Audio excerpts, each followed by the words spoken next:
तो दोस्तों कैसे हैं आप लोग। दोस्तों आज हम इस सेशन के अंदर देखने वाले हैं टॉप 5 स्टडी मिस्टेक्स, मतलब पढ़ाई में आप क्या क्या गलतियां कर रहे हो और पढ़ने के तरीके को हम कैसे सही कर सकते हैं। तो 5 मिस्टेक्स को देखेंगे और उसको कैसे सही कर सकते हैं और पढ़ाई में हम कैसे एफिशिएंटली ज़्यादा अच्छे से पढ़ सकते हैं हम देखने वाले हैं।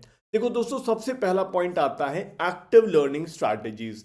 नाउ एक्टिव लर्निंग का क्या मतलब होता है मैं आपको समझाता हूँ। देखो सबसे पहले है रिकॉल। रिकॉल का मतलब है जैसे फॉर एग्जांपल आप 20 मिनट कोई टॉपिक पढ़ रहे हो या कोई किताब आपने पढ़ी या कोई चैप्टर आपने पढ़ा, तो आप 20 मिनट की रीडिंग करने के बाद किताब को बंद करके आंख बंद करके उसको रिकॉल करने की कोशिश करो कि आपने क्या पढ़ा है। इससे आपकी वो चीज़ जो भी आपने पढ़ा है, कोई जो भी टॉपिक आपने पढ़ा है, वो आपके दिमाग में मेमोरी में घुस जाएगा। ठीक है। उसके बाद फ्लैश कार्ड्स। फ्लैश कार्ड्स मतलब दोस्तों जैसे फॉर एग्जांपल आपको मार्केट में बहुत आराम से स्टिकी नोट्स मिलते हैं, कलरफुल स्टिकी नोट्स।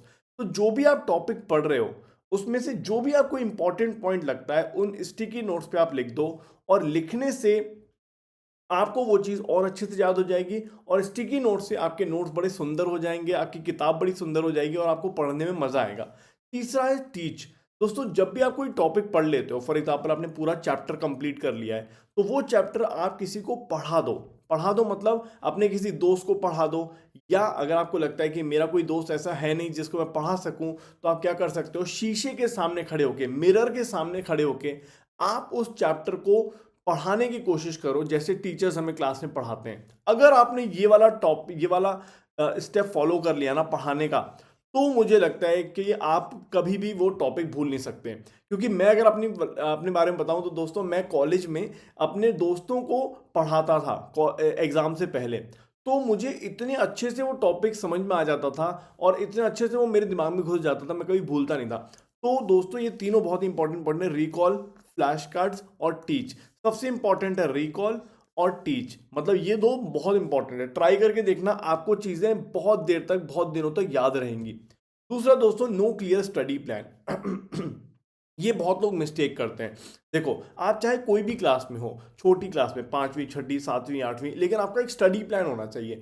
मतलब ऐसा नहीं है कि आप कभी भी कुछ भी पढ़ाई कर रहे हो। जनरली बच्चे लोग यही करते हैं कि बिना स्ट्रक्चर के पढ़ाई करते हैं, कौन सा टॉपिक पढ़ना है, कौन सा चैप्टर कब पढ़ना है। तो ये स्टडी प्लान आपका होना चाहिए। स्टडिंग रैंडमली रैंडमली कुछ भी पढ़ाई करने से आपका टाइम वेस्ट होता है। दूसरा, आपके पास गोल्स होने चाहिए। देखो स्टडी प्लान तभी बना पाओगे जब आपके पास गोल होंगे, मतलब आपके पास एक निर्धारित लक्ष्य होना चाहिए कि हमें ये चीज पढ़ाई करनी है आज के दिन। ठीक है, हमें इतना खत्म करना है, इस चैप्टर को मुझे इतना कवर करना है आज के दिन। तो स्टडी प्लान होना चाहिए। ठीक है, और गोल होना चाहिए कि मुझे आज के दिन में या इस हफ्ते मुझे यहाँ तक ये किताब खत्म करनी है या ये चैप्टर खत्म करना है। और तीसरा सबसे जरूरी है दोस्तों, टाइमिंग। सब लोग कहते हैं बहुत देर तक पढ़ो, 3 घंटे 4 घंटे पढ़ो, लेकिन ये पॉसिबल नहीं है क्योंकि हमारे भी दिमाग की कैपेबिलिटी होती है। तो दोस्तों आप हमेशा ऐसा कर रहा करो, जैसे जब आप पढ़ने बैठते हो तो 50 मिनट पढ़ाई करो और उसके बाद 10 मिनट का रिलैक्स करो। ठीक है, अब रिलैक्स के अंदर फोन नहीं देखना है, टीवी नहीं देखना है। 10 मिनट के रिलैक्स में आप क्या कर सकते हो, या तो ऐसे ही लेट जाओ, ठीक है, या फिर आप क्या कर सकते हो, मम्मी हैं घर पे, पापा हैं, दादी दादू हैं, उनसे बातें कर सकते हो। ठीक है, ऐसे ही 10 मिनट की चिट चैट। ठीक है, तो 10 मिनट का रिलैक्स, 50 मिनट की पढ़ाई, और उसके बाद फिर से जैसे फॉर एग्जांपल आप दोपहर में 2 बजे पढ़ाई बैठते हो या 4 बजे पढ़ने बैठते हो, तो 4 बजे से लेके 4:50 तक पढ़ाई करो, फिर 10 मिनट का रिलैक्स, फिर 5 बजे से लेके 5:50 तक पढ़ाई करो और फिर खेलने चले जाओ। 2 घंटे दोपहर की पढ़ाई हो गई, काम हो गया। ठीक है ना, इस तरह से आपको पढ़ाई करनी चाहिए। उसके बाद दोस्तों नेक्स्ट पॉइंट है फोकस ऑफ वीकनेसेस। जैसे बच्चे लोग कहते हैं कि मुझे साइंस अच्छी लगती है लेकिन एसएसटी बढ़िया नहीं लगती। ठीक है, या फिर मुझे मैथ्स अच्छी लगती है और कोई और सब्जेक्ट आपको अच्छा नहीं लगता। वीकनेस है वो आपकी, आपको वो अच्छा नहीं लगता सब्जेक्ट पढ़ना। तो दोस्तों वीकनेस को हेड ऑन लेना है, वीकनेस को एज अ चैलेंज लेना है। ठीक है, और चैलेंज के संग क्या करते हैं, चैलेंज के संग लड़ाई करते हैं। ठीक है, चैलेंज से भागते नहीं है। तो अपने को क्या करना है, अपने को इस टफ टॉपिक स्किप नहीं करनी है, बल्कि उनको हेड ऑन की तरह लेना है, एकदम एकदम उनसे लड़ना है शेर की तरह।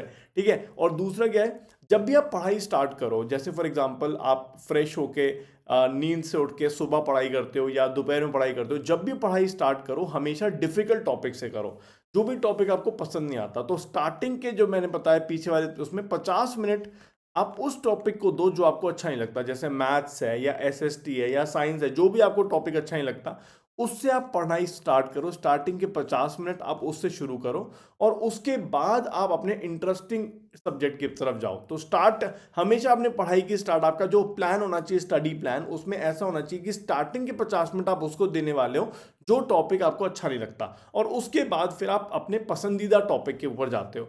और दोस्तों जैसे फॉर एग्जांपल आपने अपने आप को चैलेंज दिया कि भाई देख, मेरे को एसएसटी पसंद नहीं है, मुझे साइंस पसंद नहीं है, लेकिन फिर भी आज मैं स्टार्टिंग के 50 मिनट ये चैप्टर पढ़ने वाला हूँ और इसको खत्म करने वाला हूँ। ठीक है, और ये चैलेंज आपने अपने आप को दिया। ठीक है, आपने पढ़ाई उससे करी और उसके बाद अपने पास कुछ रिवॉर्ड भी होना चाहिए। ठीक है, आप मम्मी से बोलो, मम्मी देखो ऐसा है, मैंने ये स्टडी प्लान बनाया है, मुझे एसएसटी बिल्कुल पसंद नहीं है, लेकिन आज से मैं स्टडी को, एसएसटी को या साइंस को हेड ऑन लेने वाला हूँ। तो मेरा ये चैप्टर खत्म होने के बाद देखो, मुझे या तो आप एक चॉकलेट दिलाओगे, ठीक है ना, या वैसे चॉकलेट से दांत खराब होते हैं, तो उससे अच्छा आप कुछ बोल सकते हो कि मुझे आप कलर पेन्स दिलाओगे या मुझे स्पार्कल पेन्स दिलाओगे। तो इस तरह से आप कुछ स्टेशनरी ले सकते हो। ठीक है, चॉकलेट वगैरह से दांत भी खराब होते हैं और वो अच्छी भी नहीं होती। ठीक है ना, तो आप स्मॉल स्मॉल रिवॉर्ड ले सकते हो मम्मी से कि मुझे आप ये वाली पेंसिल दिलाओगे या मुझे ये वाला आप कलर पेन दिलाओगे या स्पार्कल पेन दिलाओगे, ऐसे करके आप बात कर सकते हो। ठीक है, उसके बाद दोस्तों मल्टीटास्किंग नहीं करनी है। जैसे ऐसा नहीं करना है कि, जैसे मैंने आपको बताया ना, गोल होना चाहिए हमारा, एक स्टडी प्लान होना चाहिए। तो स्टडी प्लान में पक्का होना चाहिए कि भाई आज मुझे साइंस पढ़नी है या मैथ्स पढ़नी है या एसएसटी पढ़नी है या जो भी सब्जेक्ट पढ़ना है, हिंदी पढ़नी है या जो भी है। तो डिस्ट्रैक्शन नहीं होना चाहिए, मल्टीटास्किंग नहीं होनी चाहिए। ऐसा नहीं है कि आप साइंस की किताब भी, आपकी टेबल जो आपकी स्टडी टेबल है उसमें साइंस भी रखी है, मैथ्स भी रखी है, एसएसटी भी है, हिंदी भी है। नहीं, जब आप कोई पढ़ाई कर रहे हो, जैसे फॉर एग्जांपल आपको 2-3 घंटे पढ़ाई करनी है एक दिन में, तो आपने स्टार्टिंग के 50 मिनट डिसाइड किया कि मुझे ये पढ़ना है, तो आपकी किताब, आपके टेबल पे बस उसी की किताब होना चाहिए, उसी की नोट्स होनी चाहिए। ठीक है, इसलिए हम अपने स्टडी टेबल को हमेशा ऑर्गेनाइज रखते हैं। ठीक है, वो स्पेस जो होनी चाहिए जहाँ पे आप पढ़ाई कर रहे हो बहुत नीट एंड टाइडी होनी चाहिए, साफ होनी चाहिए, बहुत क्लटर्ड नहीं होनी चाहिए। ठीक है, उसके बाद दूसरा दोस्तों डिस्ट्रैक्शन। देखो, फोन सबसे बड़ा डिस्ट्रैक्शन है, मोबाइल फोन सबसे बड़ा डिस्ट्रैक्शन है। हमें मोबाइल फोन से छुटकारा पाने की कोशिश करनी है, जितना ज़्यादा दूर हो सके आप मोबाइल फोन को छोड़ने की कोशिश करो। ठीक है, मोबाइल छोड़ो, और अगर आपको लगता है कि नहीं मुझे देखना ही है कुछ, तो टीवी पर देखो। ठीक है, डिस्ट्रैक्शंस हमारा सबसे बड़ा मोबाइल है। ठीक है, और दोस्तों कंसंट्रेट करने की कोशिश करो, focus on one subject at a time. ठीक है, 2-3 सब्जेक्ट अगर आप करोगे तो किसी में भी कंसंट्रेशन नहीं होगा और कुछ भी कंप्लीट नहीं हो पाएगा। ठीक है, और दोस्तों सबसे इंपॉर्टेंट होता है रिवीजन। हमें हमेशा रिवीजन करने की कोशिश करनी है। हमारे जो स्टडी प्लान होना चाहिए, जैसे for example Monday to Friday हमारा स्कूल भी होता है, हम पढ़ाई भी करते हैं, लेकिन सैटरडे संडे हम लोग क्या कर सकते हैं, जो हमारा, जिस दिन हमारी छुट्टी होती है सैटरडे संडे, उस दिन हमने जो भी पूरे हफ्ते में पढ़ा है उसको रिवाइज कर सकते हैं। तो रिवाइज करना है रेगुलरली। ठीक है, दैट इज़ वेरी इंपॉर्टेंट। और नोट्स बनाने हैं, जैसे हमने कोई किताब पढ़ी, आप चैप्टर पढ़ रहे हो, स्कूल में आपको टीचर पढ़ाती है, आपके पास खुद के नोट्स होने चाहिए, आपको खुद के नोट्स बनाने चाहिए जिससे आप बार बार रिवाइज करो। और नोट्स, पता है जब मैं छोटा था तो मैं हमेशा स्पार्कल पेन से नोट्स बनाता था। स्पार्कल पेन्स आते हैं ना, स्पार्कल पेन से नोट्स बनाता था, नोट्स बड़े सुंदर बनते थे और मुझे पढ़ने में मज़ा आता था, तो मैं बार बार उनको पढ़ता था। ठीक है, और दोस्तों सबसे ज़रूरी है क्रैमिंग नहीं करनी है। क्रैमिंग मतलब रट्टा नहीं मारना है चीज़ों का। जो चीज़ हम समझ सकते हैं, जैसे साइंस है, मैथ्स है, उसको हम समझने की कोशिश करें, रटने की कोशिश ना करें।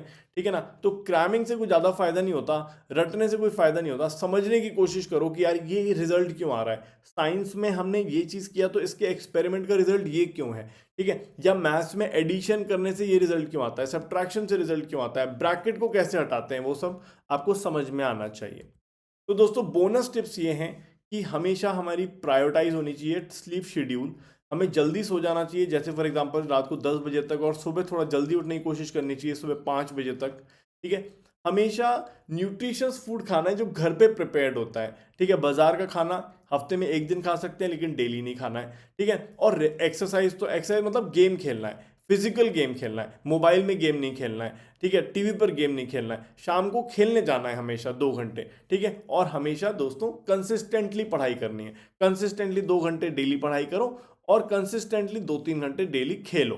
ठीक है, और उसके बाद जब सैटरडे संडे आता है तो आप थोड़ी पढ़ाई ज़्यादा कर सकते हो और खेल भी ज़्यादा सकते हो। ठीक है, so thank you dear students.